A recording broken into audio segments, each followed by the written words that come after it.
सभी BEd प्रशिक्षार्थी good morning. आज हम बीएड थर्ड सेमेस्टर के अंतर्गत शिक्षण कौशल, जिसे टीचिंग स्किल्स बोलते हैं, का अध्ययन करेंगे।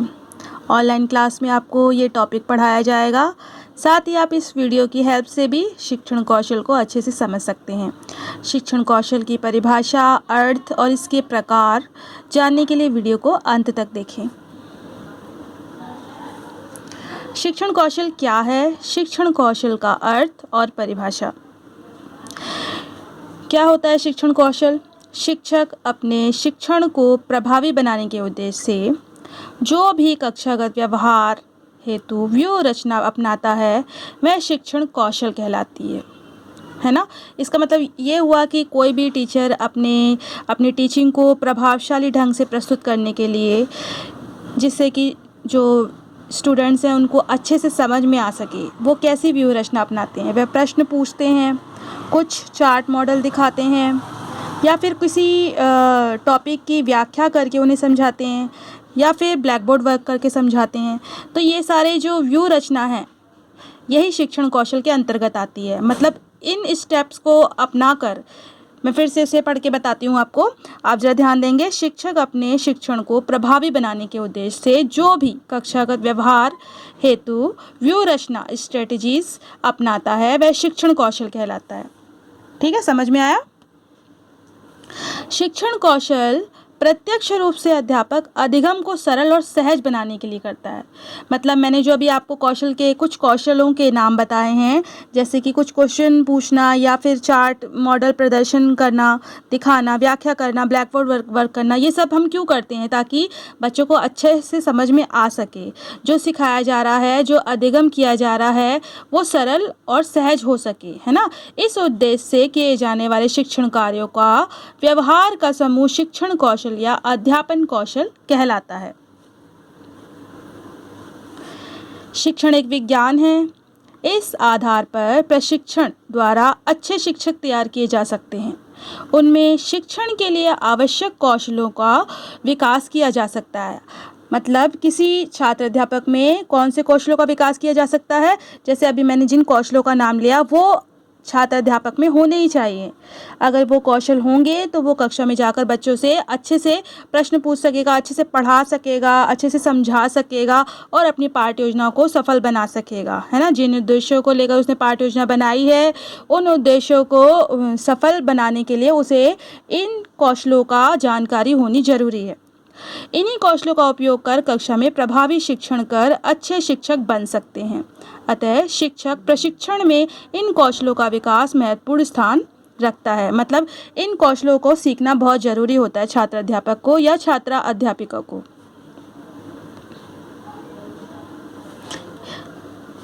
टीचिंग स्किल की परिभाषा हम देखेंगे। शिक्षण कौशल की परिभाषा मैकइंटायर और वाइट के अनुसार शिक्षण कौशल शिक्षण व्यवहार से संबंधित वह स्वरूप है जो कक्षा की अंत प्रक्रिया द्वारा उन विशिष्ट परिस्थितियों को जन्म देता है जो शैक्षिक उद्देश्यों की प्राप्ति में सहायक होती हैं और सीखने में सुगमता प्रदान करती है। यहाँ दूसरे राइटर हैं डॉक्टर कुलश्रेष्ठ के अनुसार, उनका मानना है कि शिक्षण कौशल शिक्षक के हाथ में वह शस्त्र है जिसका प्रयोग करके शिक्षक अपनी कक्षा शिक्षण को प्रभावी और सक्रिय बनाता है। मतलब ये एक शस्त्र है अध्यापक के हाथ में, जिसका प्रयोग करके वो कक्षा में ऐसा माहौल बनाता है, ऐसा शिक्षण कार्य करता है जिससे कि वह अपने उद्देश्यों को प्राप्त कर लेता है। और छात्र अध्यापक का उद्देश्य क्या होता है कि हमने जो पढ़ाया है या छात्र अध्यापक ने जो पढ़ाया है वो बच्चों को अच्छे से समझ में आ जाए और वह उनकी खुद व्याख्या कर सके, है ना। कक्षा की अंत प्रक्रिया में सुधार लाने का प्रयास करता है। ये दोनों परिभाषाएं हैं, आप इसे नोट कर लेंगे। शिक्षण कौशल के कुछ मुख्य प्रकार हैं जिनके बारे में हम यहाँ पढ़ेंगे। प्रस्तावना कौशल, प्रश्न सहजता कौशल, खोजपूर्ण प्रश्न कौशल, प्रदर्शन कौशल, व्याख्या कौशल, प्रबलन कौशल, श्यामपट्ट कौशल। इन कौशल का प्रयोग करते समय किन किन बातों का ध्यान रखना चाहिए, ये क्या होते हैं, इनके बारे में हम विस्तार पूर्वक अध्ययन करेंगे। पहला है प्रस्तावना कौशल। प्रस्तावना कौशल से आप परिचित होंगे। जब भी हम पाठ योजना बनाते हैं तो प्रस्तावना के कुछ प्रश्न पूछते हैं, बस वो यही है। प्रस्तावना कौशल का संबंध पाठ को प्रारंभ करने से पूर्व किया जाता है। इस कौशल से संबंधित सूक्ष्म पाठ तैयार करने के लिए हमें पूर्व ज्ञान, मतलब बच्चों को क्या पूर्व ज्ञान है, मतलब उनके पूर्व ज्ञान से संबंधित प्रश्न पूछे जाते हैं। संबंध श्रृंखलाबद्धता, सहायक सामग्री का ध्यान रखना चाहिए। प्रस्तावना कौशल में प्रस्तावना अधिक लंबी या अधिक छोटी नहीं होनी चाहिए। इस कौशल में 5 से 7 मिनट का समय लगता है। प्रस्तावना से बालक पाठ के अध्ययन में रुचि लेगा, है ना। रुचि लेना जरूरी, सबसे पहले तो रुचि लेगा, तभी तो वो हम पाठ का विकास करेंगे, हम आगे बढ़ेंगे। इस कौशल में अध्यापक छात्रों से प्रश्न, कहानी कहकर या किसी उदाहरण के द्वारा, निर्देशन से या पाठ का सारांश या मंतव्य बताकर, इसमें से किसी भी तकनीक के द्वारा या किसी कथन के द्वारा वह प्रस्तावना प्रश्न करता है। अब प्रस्तावना प्रश्न किस तरह के हो सकते हैं, ये भी हमें जानना जरूरी है। यहाँ पर 3 प्रकार के बारे में बताया गया है। प्रत्यस्मरण प्रश्न, ये कैसे होते हैं? ऐसे प्रश्न जिनका जवाब बालक पूर्व ज्ञान पर आधारित एवं आसानी से दे सके। दूसरा है निबंधात्मक प्रश्न। ये प्रश्न कैसे होते हैं? शिक्षक ही पूछता है और स्वयं वह ही जवाब देता है, ठीक है।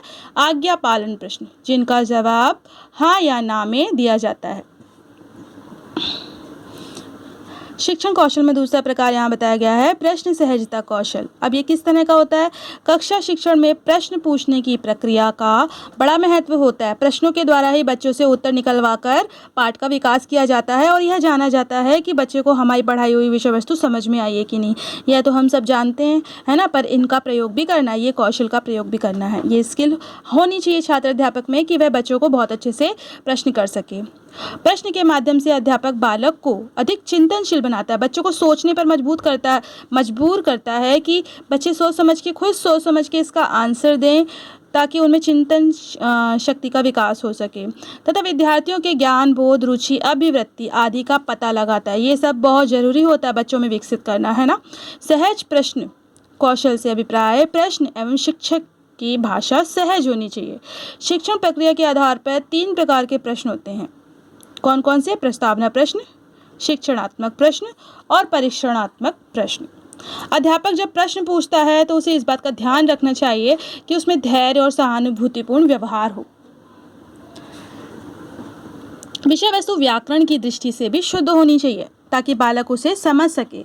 गति और विराम चिन्हों का भी प्रयोग किया जाना चाहिए, क्योंकि छात्र वही सीखते हैं जो अध्यापक करते हैं। इसलिए जो छात्र अध्यापक है उन्हें अपने द्वारा कही हुई बात को थोड़ा ध्यान से विराम चिन्हों का और आरोह अवरोह का ध्यान रखना चाहिए। इसमें उचित संख्या में प्रश्न होने चाहिए। अध्यापक को सरल, स्पष्ट और संक्षिप्त प्रश्न पूछना चाहिए। तीसरा यहाँ आता है खोजपूर्ण प्रश्न कौशल। शिक्षक अपने विद्यार्थियों से विषय वस्तु के गहन अध्ययन और गहराई तक पहुंचने के लिए विद्यार्थियों से खोजपूर्ण प्रश्न पूछता है, जिससे वे विद्यार्थी स्वयं खोज करके उन्हें आंसर दें। यह एक ऐसा कौशल है जो विद्यार्थियों की नई खोज, नवीन जानकारी, कल्पना शक्ति, खासतौर पर कल्पना शक्ति का विकास करे आदि के लिए प्रेरित करता है। खोजपूर्ण प्रश्न से विद्यार्थियों के ज्ञान भी बढ़ता है ना। शिक्षक द्वारा पूछे गए प्रश्न का उत्तर देने में असमर्थता प्रकट करे तो शिक्षक को विषय वस्तु से संबंधित आलोचनात्मक सजगता के लिए खोजपूर्ण प्रश्न पूछा जाता है, पर इसमें कुछ बातों का ध्यान रखना चाहिए। जैसे छात्रों का ध्यान केंद्रित करने वाले प्रश्न होने चाहिए, आगे की सूचना खोजने वाले प्रश्न होने चाहिए, अर्थ संकेत करने वाले प्रश्न होने चाहिए जिसमें छात्र को किस दिशा में उत्तर की खोज करनी है, बातों को अन्य की ओर मोड़ना चाहिए। गलत उत्तर देने पर प्रश्नों के माध्यम से धीरे धीरे जो छात्र अध्यापक है वह स्वयं ही बताए, इन बातों का ध्यान दिया जाना चाहिए। अगला है प्रदर्शन कौशल विधि। प्रदर्शन कौशल ये शिक्षण कौशल का चौथा प्रकार है। शिक्षण की संपूर्ण प्रक्रिया केवल मौखिक रूप से नहीं चल सकती, इसलिए इस कौशल में किसी विषय वस्तु को स्पष्ट करने के लिए तथा रोचक बनाने के लिए कुछ सहायक सामग्री का प्रयोग किया जाता है। हम पाठ योजना बनाते हैं तो कुछ चार्ट वगैरह बनाकर लेके जाते हैं बच्चों को दिखाने के लिए, तो ये भी एक कौशल है। ठीक है। प्रदर्शन कौशल भी जो पाठ्य योजना की सफलता शिक्षण कौशल पर ही निर्भर करती है, क्योंकि हम पाठ्य योजना बनाकर ले जा रहे हैं, उसका हम प्रस्तुतिकरण किस तरह से कर रहे हैं, कितने कौशलों का प्रयोग कर रहे हैं, यह निर्भर करता है हमारी पाठ्य योजना की सफलता पर, कि हम अधिक से अधिक कौशलों का प्रयोग करके अपनी पाठ्य योजना को सफलतापूर्वक बच्चों तक पहुंचा सकते हैं, बच्चों को सिखा सकते हैं, है ना। पाठ्य योजना बनाई ही इसलिए जाती है ताकि हमारा जो शिक्षण कार्य है वो योजनाबद्ध तरीके से सफल हो सके, और इसके लिए शिक्षण कौशलों की अहम भूमिका रहती है। तो यहाँ हम प्रदर्शन कौशल का पढ़ रहे हैं। तो किसी पदार्थ या उत्पादन के बारे में सार्वजनिक प्रदर्शन और उसके मुख्य कारणों या गुणों, उपयोगिता या कार्यकुशलता आदि पर जोर देना ही प्रदर्शन है। प्रदर्शन कौशल से पूर्व अध्यापक को प्रशिक्षण की आवश्यकता रहती है कि वह किस तरह से प्रदर्शन कर रहा है, वो क्या दिखा रहा है, उसको वह कक्षा में कैसे समझाएगा, है ना। तो इनके लिए किन बातों का ध्यान रखना चाहिए? बालकों की सहभागिता हो, मतलब कुछ भी हम प्रदर्शन कर रहे हैं तो उसके लिए बालक सहभागी हों, वो ध्यान दें। विषय वस्तु से संबंधित हो, ऐसा नहीं कि टॉपिक कुछ और है और प्रदर्शन कुछ और किया जा रहा है। प्रदर्शन का स्पष्ट होना मुख्य है। प्रदर्शन की उपयुक्त गति रोचकता होनी चाहिए, छात्रों के स्तर के अनुकूल होना चाहिए ताकि बच्चे उसे समझ सकें। ध्यान के क्रम प्रदर्शन योजनाबद्ध एवं पूर्व अभ्यास किया हुआ होना चाहिए। छात्र अध्यापक इसका ध्यान रखें मुख्य रूप से कि उनके अभ्यास के अनुरूप ही होना चाहिए। अगला है व्याख्या कौशल। व्याख्या कौशल में विषय वस्तु को पूरी तरह से विस्तार पूर्वक व्याख्या किया जाता है। उच्च कक्षाओं में से गद्य, पद्य, कविता आदि का भाव प्रकट करना, ये तो हिंदी विषय से संबंधित हो गया। हम अपने कॉमर्स में या इकोनॉमिक्स में हम जो भी विषय वस्तु समझा रहे हैं उसे विस्तार से समझाएंगे। अर्थ बताने या अपने विचारों और सिद्धांतों को शाब्दिक रूप में पहुंचाना ही व्याख्या कौशल है। मतलब किसी भी छोटी सी बात को विस्तार पूर्वक व्याख्या करके उसे अच्छे से बालकों तक पहुंचाना, उसकी व्याख्या करना। यहाँ पर एक परिभाषा दी गई है, थॉमस एम रिस्क ने अपनी पुस्तक में बताया गया है, principle and practice of teaching in secondary school. इन्होंने क्या कहा है कि व्याख्यान उन तथ्यों, सिद्धांतों या अन्य संबंधों का स्पष्टीकरण है जिनको शिक्षक चाहता है कि वह उसके सुनने वाले समझें। मतलब कौन समझे? विद्यार्थी समझे। व्याख्या वर्णनात्मक, व्याख्यात्मक, तर्कात्मक, सहायक सामग्री से भी चार्ट, चित्र, टेप रिकॉर्डर आदि के प्रयोग से भी या माध्यम से भी व्याख्या की जाती है। तो मतलब व्याख्या जो है इन माध्यमों से भी की जा सकती है। ऐसा नहीं कि केवल जो शिक्षक है वो किसी मुख्य बिंदु की व्याख्या करके समझा रहा है, इन माध्यमों का प्रयोग करके भी व्याख्या की जा सकती है। इसके लिए हमें किन किन बातों का ध्यान रखना चाहिए? व्याख्यान की भाषा सरल हो, पाठ की गति प्रारंभ में मंद फिर सतत हो ताकि बच्चा उसमें रम जाए, सीख सके। ऐसा नहीं कि जल्दी जल्दी वाला जो रिकॉर्डिंग है वो डाल दी गई है या जल्दी जल्दी छात्र अध्यापक पढ़ा रहा है, बच्चों का शुरू में ही ध्यान केंद्रित नहीं हो पाया तो फिर वह अंत में कहाँ से ध्यान केंद्रित करेंगे। इसलिए प्रारंभ में मंद होना चाहिए और अंत में सतत। दृश्य श्रव्य सामग्री का प्रयोग होना चाहिए, आवाज़ का स्पष्ट होना चाहिए, निष्कर्षात्मक कथन होना चाहिए, छात्र से जांच प्रश्न पूछे जाने चाहिए, उपयुक्त मुहावरों, शब्दों का, उदाहरणों का प्रयोग किया जाना चाहिए, कथनों की तारतम्यता, कथन में सहजता होनी चाहिए। अगला है प्रबलन कौशल। इसे प्रतिपुष्टि, सुदृढ़ीकरण कौशल भी कहते हैं। फीडबैक भी इसी में आता है। प्रबलन का पुनः बल देना, सकारात्मक शब्दों, व्यवहार एवं माध्यम से अधिगम की प्रक्रिया से जोड़ना व रुचि उत्पन्न करने का कार्य करना है। इससे सीखने की प्रक्रिया में गति आती है। अब ये कितने प्रकार के पुनर्बलन होते हैं हम इसे पढ़ेंगे। सकारात्मक पुनर्बलन, फीडबैक देना, वह घटना जो किसी उद्दीपन को वैसी ही परिस्थितियों में पैदा करने पर दोबारा अनुक्रिया की संभावना बढ़ती है। यहाँ सकारात्मक पुनर्बलन होता है। नकारात्मक पुनर्बलन में आते हैं, यदि घटना के समाप्त होने पर अनुक्रिया के नहीं होने की संभावना बढ़ती है तो इसे नकारात्मक पुनर्बलन कहते हैं। शाब्दिक सकारात्मक कैसा होता है? बालक के सही एवं संतोषजनक उत्तर देने पर अध्यापक द्वारा उसी समय प्रोत्साहन और उत्साह मतलब बच्चों का उत्साह बढ़ाया जाता है ना। फीडबैक दिया जाता है कि तुमने बहुत अच्छा बताया है, और अगर अच्छा नहीं बताया तो उसे सही करके बताओ, और उसके बाद फिर उससे फिर से पूछो, फिर वो बताए सही तो फिर उसका उत्साह वर्धन करो, है ना, एप्रिशिएट करो। उत्साहवर्धक शब्दों का प्रयोग किया जाता है, जैसे अच्छा, बहुत अच्छा, शाबाश, तुमने अच्छा बताया, उत्तम। इन सभी क्रियाओं शब्दों का सकारात्मक प्रबलन कहते हैं, है ना।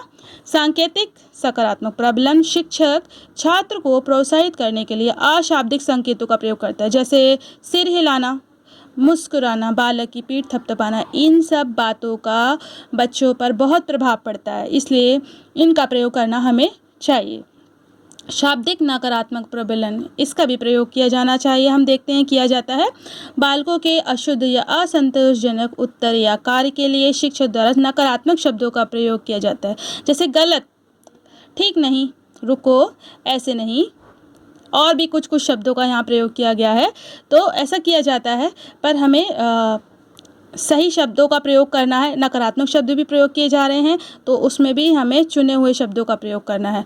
लेकिन इनके प्रयोग से विद्यार्थियों को यह लगेगा कि अध्यापक कक्षा में उनकी आलोचना कर रहा है, अतः इस प्रकार के प्रबलन नहीं देना चाहिए। ठीक है, ये जो दिए हुए ना, मैंने बोले नहीं है, पर ऐसे प्रयोग नहीं करने चाहिए। बच्चों में नकारात्मकता आ जाती है उस शिक्षक के प्रति जो इस तरह के शब्दों का प्रयोग करता है।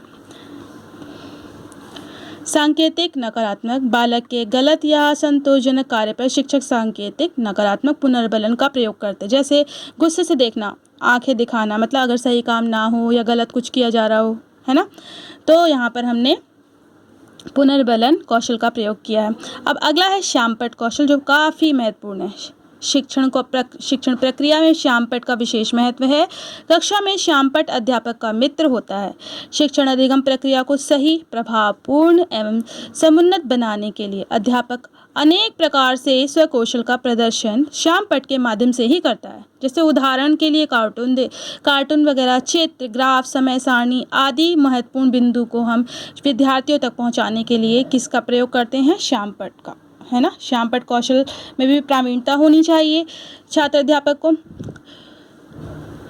एक कुशल शिक्षक बिंदु का नाम लिखना नहीं भूलता तथा प्रमुख बिंदुओं को भी अंकित करता है। समझाते समझाते बिंदुओं का नाम भी दिया जाता है। मुख्य बिंदुओं का, टॉपिक से संबंधित मुख्य बिंदु समझाए जाते हैं। यह बच्चों के पूछने का वेट नहीं करना चाहिए, उन्हें समझाते जाना चाहिए। अब क्या है? स्पष्ट लेखन, स्वच्छ सुंदर लेखन होना चाहिए। अक्षरों का आकार, लिखने का क्रम सही होना चाहिए। मुख्य बिंदुओं को रेखांकित किया जाना चाहिए।